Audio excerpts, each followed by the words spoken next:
Wow, you've made it to the end of the presentations on topic 2, functions and equations. We're not actually going to do the exponential part of that. That'll come up in a different presentation later on. But the last section we're going to do here is on rational functions. Can you see that? Ratio now. Rational, ratio. So functions which are ratios of two expressions in x. And we've got two parent functions there. The simplest ones are f of x equals 1 on x, which is this little dude here, and its reflection in the x or y axis, if you like, neg 1 on x. Because if you reflect this either way, 1 on x, in either the x or the y axis, you get this function here. So they are the parents, and all these other functions, here's another one down here, can be considered to be translations and stretches of those two parent functions. How about this? Are you good enough? Can you see that this has changed the 1 on x term to 1 on x take 2, so this represents a positive 2 translation in the x direction. So as we said back with transformation geometry, that is a powerful tool for understanding a big range of functions by understanding the behaviour of the original parent function and how it's going to be translated or transformed in some way. So here now we have an asymptote at x equals 2. Remembering an asymptote, as we can see here in this function, is a line which the graph approaches in a region but doesn't meet in or doesn't cross in that region. As we can see, we expect problems with the reciprocal function 1 on x, because if x is 0, that is on the y-axis, this is undefined. So therefore there is an asymptote, a line missing there at x is equal to 0. And also, why can't we have, this is on the x-axis, y equals 0 as an asymptote. Why can't y take the value 0? Why does it only get closer and closer here? Well, because this fraction, any fraction, can only take the value 0 if the top line is 0.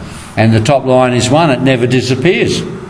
So as x gets bigger and bigger, either positively or negatively, 1 on x tends to 0 but can't ever equal it. So there's some interesting little starting tidbits for this series on rational functions. I'm going to use Pearson's textbook again with some screen clippings, but my approach here is going to be quite a bit different from what you see in the textbook. So I encourage you to have a look at this podcast and then see what they say in the textbook. Okay, so let's have a look down here now.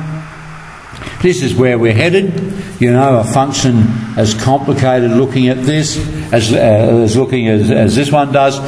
Can we work out its asymptotes? Well, we can see x can't be equal to neg 5, so that's going to be a line that the graph approaches in that region.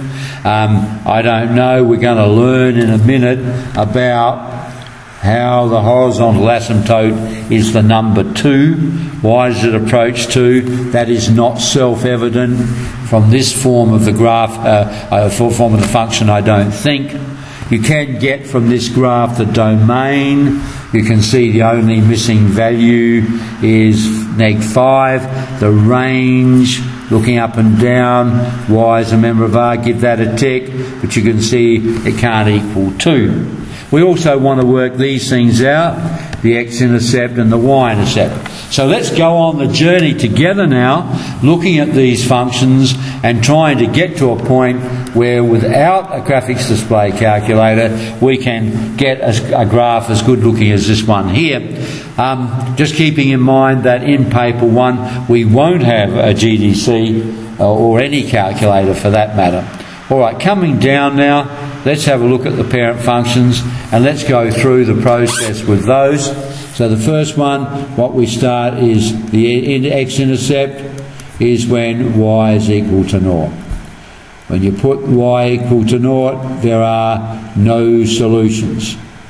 because a fraction is 0 when its top line is 0. And this top line is always 1, can never be 0. Y-intercept, this is a protocol now for all the functions we're going to be doing, is when x is 0. Let's work it out. F of x equals 1 on 0. That's undefined. So there are no solutions, no y-intercept. Next thing we do is the vertical asymptote, a line that the graph approaches in a region you cannot meet. Vertical asymptote is when the denominator equals 0, that's x is 0, or the y-axis. The horizontal asymptote, horizontal line that the graph is approaching, is, well, you know y can't be 0, it approaches y equals 0, so they are the x and y axes. We've just looked at this function up there, so it's going to behave like this one here. Alright, probably neg 1 on x, best thought of course, as a reflection, same discussion, as a reflection of this graph in the x-axis. So it lives down here and up here. You can check these on your graphics display calculator. Can you see for y equals 1 on x, often called the reciprocal function, that it's going to be its own inverse? If you draw the line y is equal to x and reflect it, as we do to obtain the graph of the inverse function, don't we? Interchange x and y in the algebraic statement of the function, or reflect the graph in the line y is equal to x. There is symmetry here. So 1 on x is its own inverse. Do you want to do it algebraically? Okay, if we say f of x equals 1 on x, and let's check, it looks like the inverse is itself. Let's do f operated on f neg 1, which means f of f neg 1 of x, just checking this out. So this is f of 1 on x, if it's its own inverse. Put 1 on x in place of x in f, so it's 1 on x, dividing by a fraction, you invert and multiply. Yes, it works. I'll leave you to check the backwards. It should check backwards as well when you do the inverse to operated on the function. Okay, so important property of 1 on x due to that symmetry is it's its own inverse. So what would you say also true about neg 1 on x? Is that also its own inverse? We might have some problems there. Let's have a look and just see. Is over here, let's call the inverse of this function itself. Let's do f operated on f neg 1 of x. Then what can we do? It's f operated on neg 1 on x, and that means in f, so f is neg 1 on x, we put neg 1 on x, and inverting and multiplying we would get neg x on 1, which is x. Oh, so it looks also true that that is its own inverse also, because of that symmetry. Alright, let's move on. We've started looking at some interesting functions, these rational functions. So coming down here, I think these are going to be easy for us because obviously they are translations. Let's go through the process. The X-intercept is when y equals 0. So we'll put all of this equal to 0, and therefore 1 on x plus 3 equals neg 2. 1 equals neg 2x, take 6. So 7 equals neg 2x. So it cuts the x-axis at neg 7 on 2. So the point is neg 7 on 2, neg 3.5 if you like, and 0. The y-intercept is when x equals 0. So the function value y will equal 1 over 0 plus 3 plus 2, which is 1 over 3 plus 2, or 2 1/3. So the y-intercept is the point 0, 2 1/3. So we're going well there. Let's come down and look at the vertical asymptote. The vertical asymptote, abbreviated there. So when the bottom line x plus 3 equals 0, so x equals neg 3.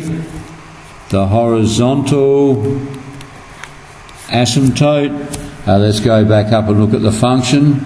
Well, it was y is equal to 0. This is a translation, isn't it? We moved up 2, so y equals 2 is the horizontal asymptote. Can we draw it? Well, let's draw in the asymptotes here, first of all, and then see if we can position the graph. X equals neg 3, 1, 2, 3 is the vertical asymptote. Y equals 2 is the horizontal asymptote. We have a neg 7 over 2, or neg 3.5 is the, somewhere there, is the x-intercept. The y-intercept is at 2 1/3, somewhere up there. So the graph is going to look like that. Now, a lot of that you could have gotten by a transformation analysis of this, because this is clearly 1 on x. The x terms had 3 added, so it's a neg 3 x translation. Would have done it that way, and positive 2 in the y direction. And then just plotting these points and labelling them. This is the point 0, 7 over 3, or 2 1/3. This is the point neg 7 over 2, 0. Okay, so can you get the idea of that? Let's do this one over here. The x-intercept, we must be able to find these points, is when y equals 0. So let's put the function equal to 0. So 2 will equal 1 over x plus 3 now. 2x plus 6 equals 1. 2x is neg 5. X is neg 5 over 2. So what is the point? On the x-axis, neg 5 over 2, 0. Always making a full point out of it. Point has 2 coordinates. Y-intercept, put x is 0. Y will be 2 take 1 over 0 plus 3, or 2 take 1/3, which is 1 2/3.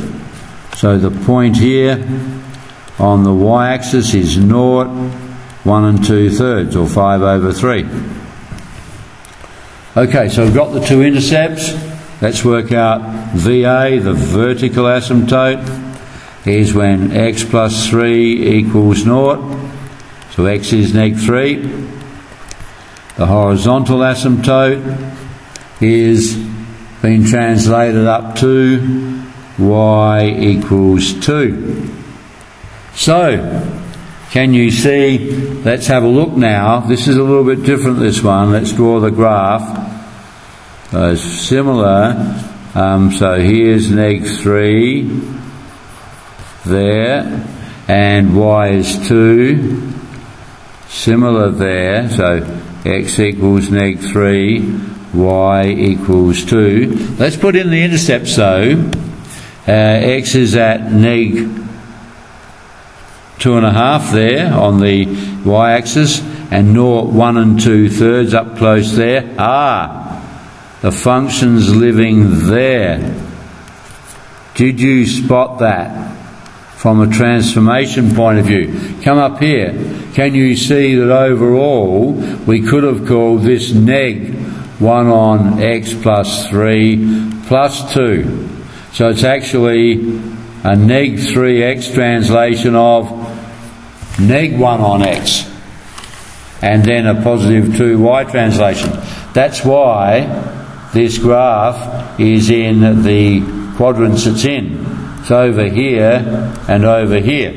So our intercepts can help us unravel those things. Let's go on to a couple of interesting functions here. Okay, so these haven't been split up, haven't been divided out. So let's do them as they stand. So here the first one is the X-Intercept here. Let's have a look at this. X-Intercept, and we're going to put y equals 0. A fraction is 0 when the numerator is 0, so it's a bit different here.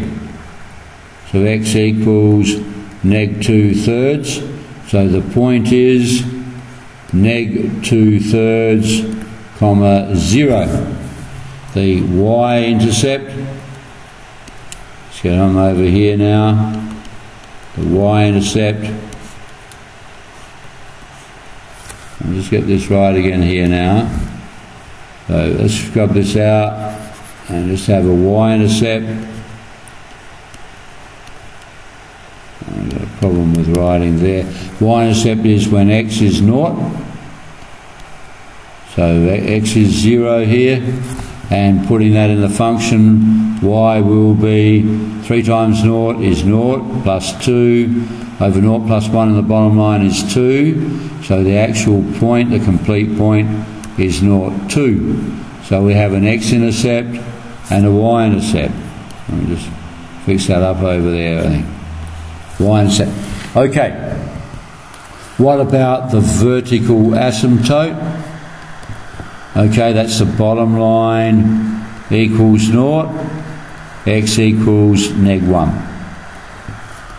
Now this looks different this time. There's this top line. So the horizontal asymptote, we have to do a little bit of rearranging. So what we're going to do is divide every term by x. Okay, let's go through the top line.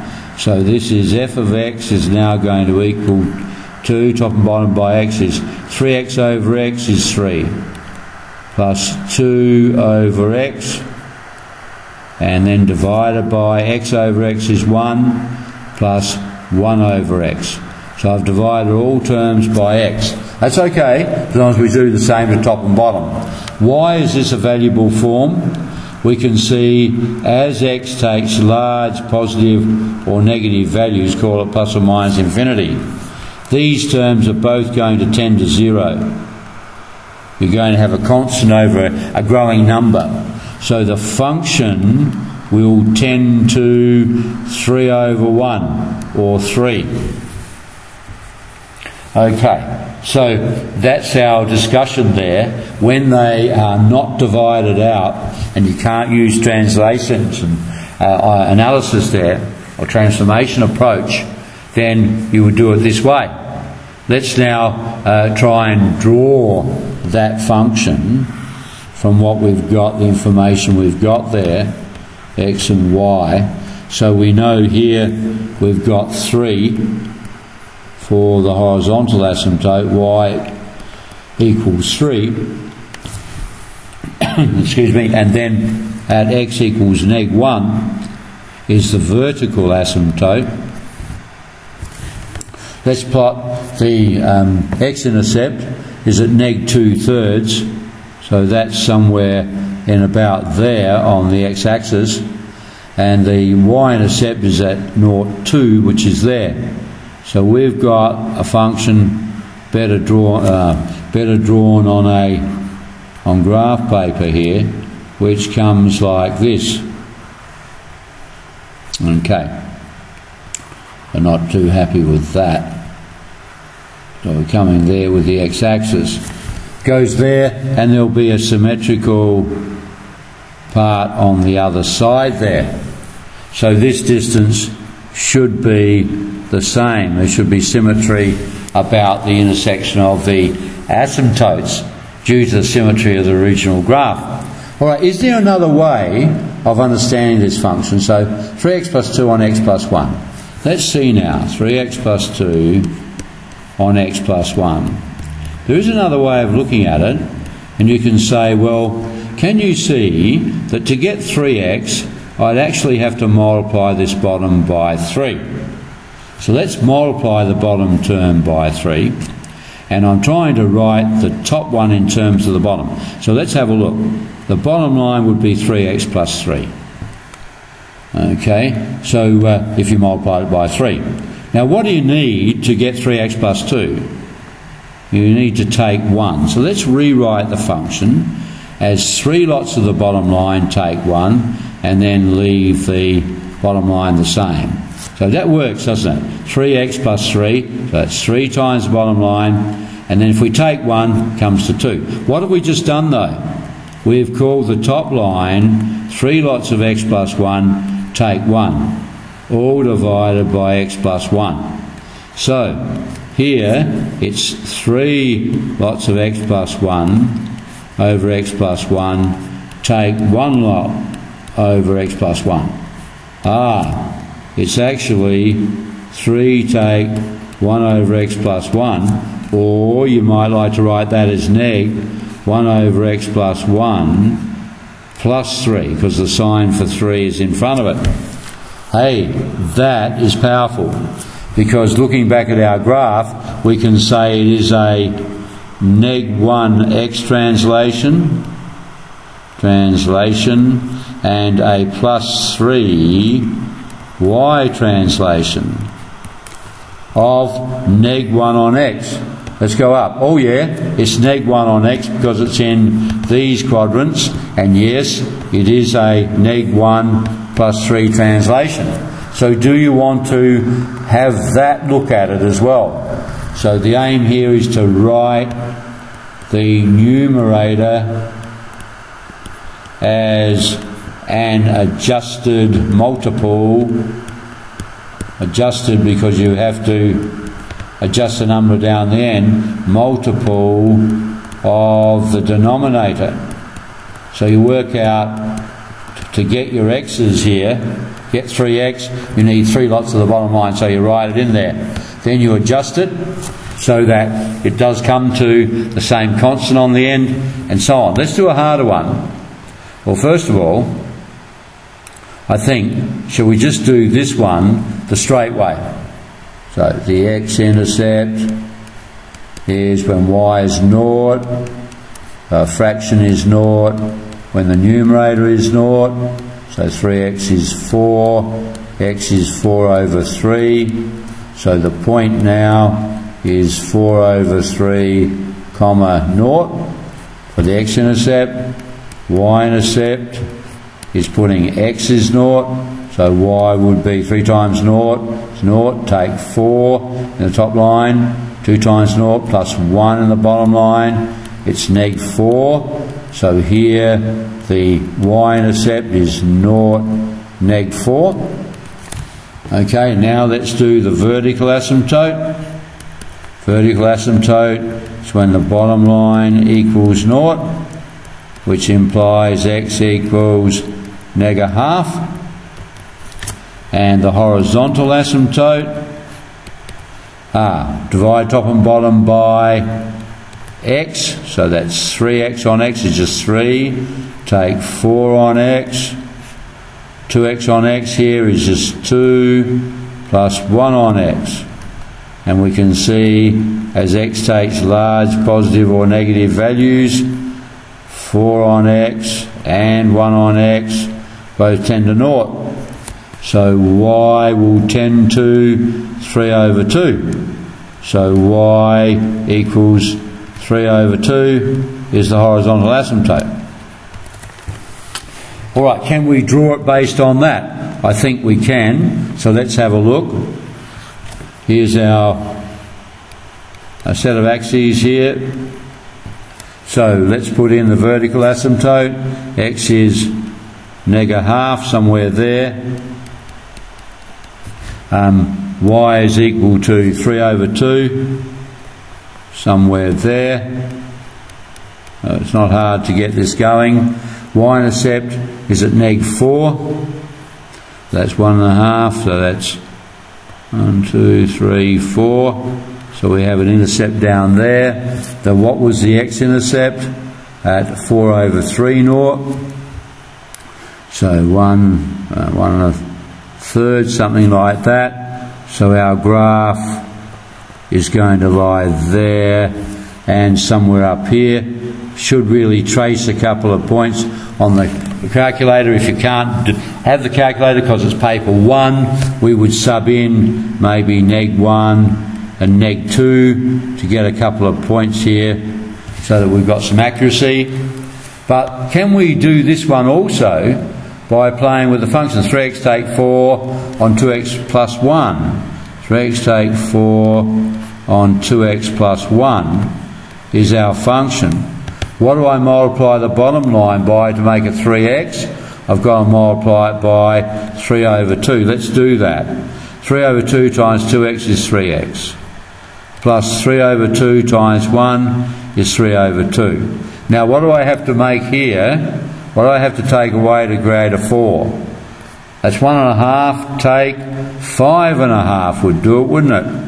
To create that 4. Can you see what I'm doing? You'll see it in a minute now, because I put in 3 over 2 lots of x plus 1 take 5.5 over 2x plus 1. So what's it come to? Oops, 2x plus 1, this is in here, isn't it? 2x plus 1, or the bottom line, so that's 2x plus 1. This cancels, so it's 3 over 2 take 5.5 over 2x plus 1. Or you might like to think of it as neg 5.5 over 2x plus 1 plus 3 over 2. Remembering the sign of any term lies to its left. Hey, does that agree? Well, here we can see 2x plus 1 going to have an asymptote at neg.5, and plus 3 over 2 is going to translate at 3 over 2. So it's there, and that's asymptote neg.5. Why is it in these quadrants? Because of that negative there. Its parent is neg1 on x.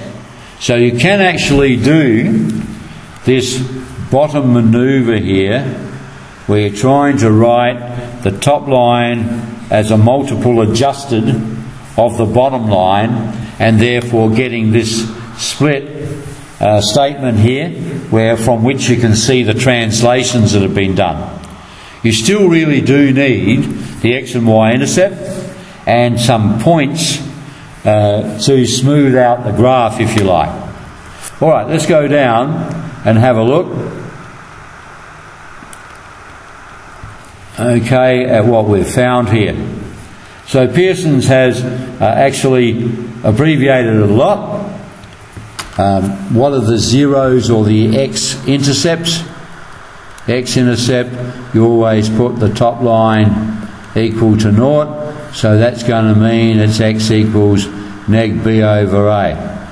Okay, so here they're saying that, and the y-intercept, so this would be the point neg b over a naught. The y-intercept, you're always subbing x is naught in the function, and if you do that, it's always going to come to b over d. Can you see that over here? Because those first two terms ax and cx disappear if you sub x as naught, which is what's happening on the y-axis.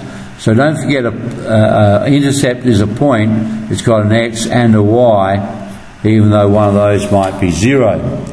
Vertical asymptote is the value that the function will approach, so here it's when you get the vertical asymptote occurs when cx plus d equals naught, or x equals neg d over c.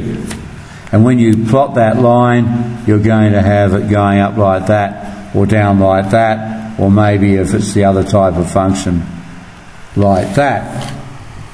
Horizontal asymptote, how do you get that? Well, it's always when you divide through by, let's do it here, when you divide through top and bottom by the x, these are the ones that disappear, and these tend to naught, if you remember. So it tends to a over c every time. So this is y equals a over c. So there are some simple rules I suppose you could remember and just learn off the formulas. Let's have a look at how to sketch the graph. You put in the dashed lines for the asymptotes, and then you put in the x and y intercepts, and then put some additional points, you know, particularly where I just did one a minute ago, didn't I, where we had, what do we have, I think that was there, and we had these two, so that was alright.